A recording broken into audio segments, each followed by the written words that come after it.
America has done a great job at programming Americans to spend a lot of money on stuff we don't need, and to spend a lot of money on the things that we use on a day-to-day basis. Whereas I think in China, for some reason, we have this thing in our head that if it comes from China, it's cheap. Yeah, that's the brand that they set, yeah. Right? That's the brand that America set. Yep. But in actuality, whatever quality you want, they'll make it. Whatever quality you want, they'll make it. And I just think that, so while I was out there, I didn't see one homeless person. I didn't see not one homeless person. And I'm not saying they don't have them. Again, China is big. I was in maybe 3 or 4 provinces. Was it a lot of hustle and bustle, like a lot of people moving like New York, how they, I think they probably make New York look small. From the activity, the way they was just like, they make New York look small. Just because it's so many, it's 1 billion people over there, dog. And they don't got no, like, in the street, they don't got no lanes. So the cars just, we were getting so many accidents over here. We were getting so many accidents over there. And somebody asked, did I see a lot of black people over there? Not only did I see a lot of black people, I saw a lot of Africans over there. Saw a lot of Africans over there, which made me realize that, here's what it made me realize. People do international business. Only we in America don't be doing international business. America, businesses that we spend money with do international business. But we don't be doing international business. If that makes sense. Right? Whereas over there, big companies do international business and little companies do international business. So the person who trying to buy one wig, they'll do international. They selling to Africa, they selling to India, they selling to Port, they selling whoever. And if you trying to buy one wig, you can do international business. If you trying to buy 1,000 wigs, you trying a million wigs.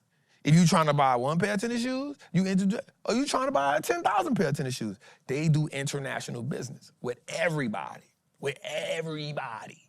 I saw so many cultures there. I was just like, damn, I never would have thought that. Yeah, because they don't show that like on TV. It definitely was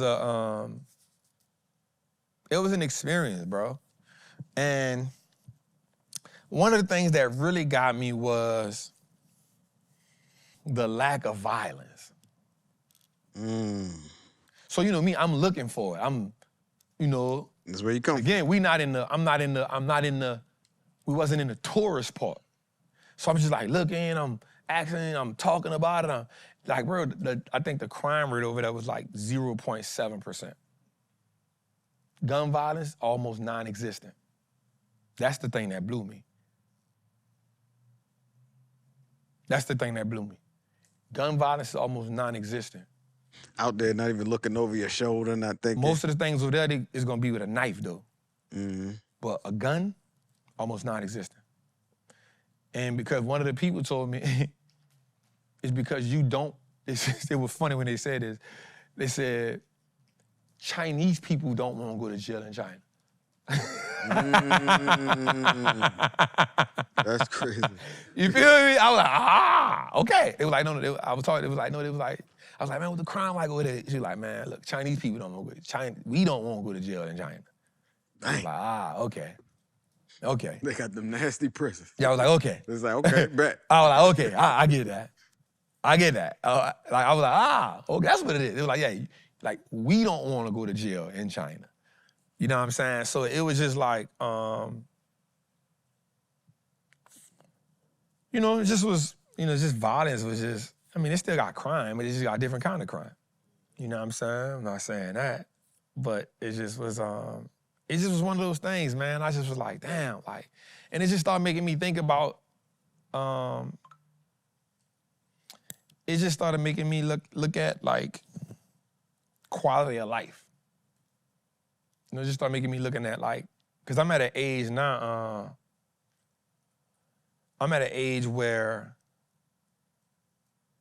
I'm at a real pivotal point in my life where I'm 43.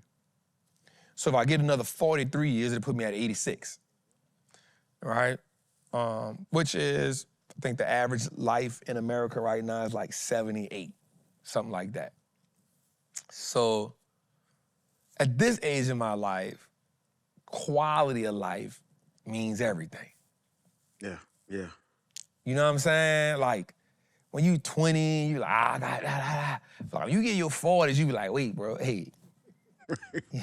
Hey. When you get out the bed and that knee ain't moving like it's supposed pop. to. Whoa, what that is, dog? You know what I'm saying? So I think at this point in my life, bro, it's just like, it's just about quality of life. You know what I'm saying? How was the food? How was the food? Man, the food was really good, bro. I'm not gonna lie, bro. The food, we ate a few places that were really, really good. And we wasn't just trying to eat Chinese food. And I'm gonna say this, I don't think lo mein is a real Chinese dish. I don't think that's a Chinese dish. Cause Nat asked for lo mein at like 5 places and people was like, what? What is that? Lo mein? What are you talking about? What that she had to say like noodles. It was like, oh, okay, like, what kind of noodles you want? Like, we was like, yeah, we want some lo mein. The people, like, everywhere we went, they was like, lo mein? What is lo mein? They had tourists, yeah. They were like, what is lo mein? So I don't think that lo mein is a real dish. I think that's American made. I think that's American. They put that on top. It's American made, bro. They put that on them. I think lo mein is American made, bro. Cause Nat asked for lo mein everywhere we went, and they was like, huh? And she had to like point at the noodles. They're like, oh, okay, what kind? She was like, y'all don't got noodles with vegetables? And she was like, yeah, we got it, but. Let me show you a picture. Yeah, but no, there's no lo mein. I was like, oh, I think that's made up, dog. I promise you, I think that is Americanized, 100%. Lo mein.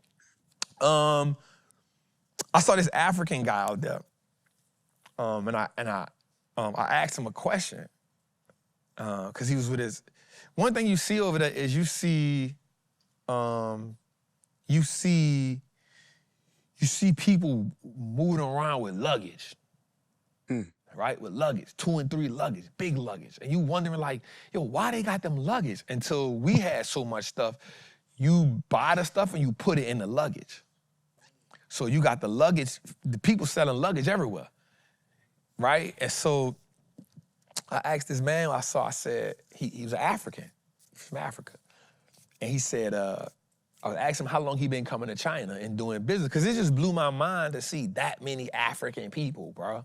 It just blew my mind to see that many African people over there. And he said, I'm a 3rd generational international trader. I said, huh? He said, my grandfather did business in China. My father did business in China. I'm doing business in China.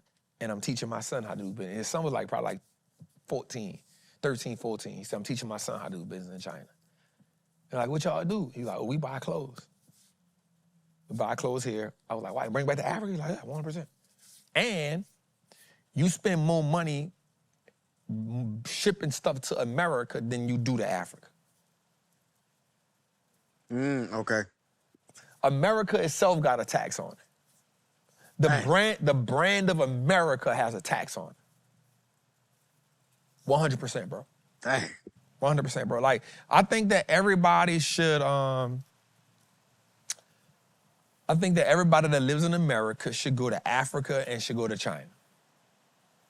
Especially if you're of African descent.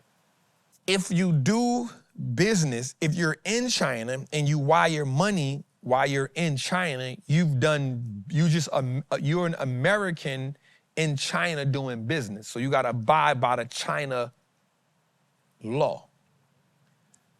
But if you come to America and send your money to China, you actually have American protection.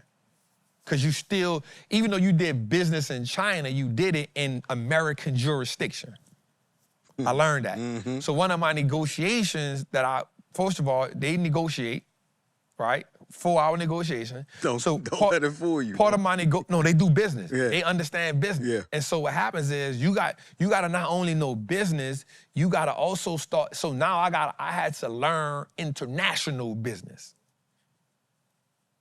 So at this point, once this go through, I am now an international businessman. So I had to learn international business.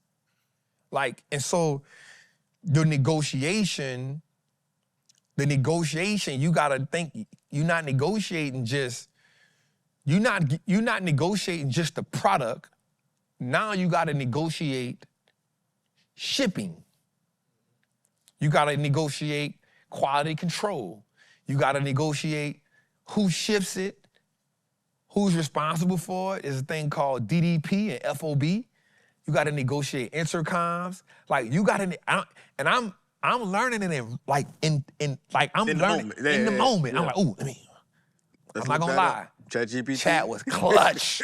ChatGPT. Chat was clutch. I took an international business course on chat. Hold up, I got that. I took an international business course on chat.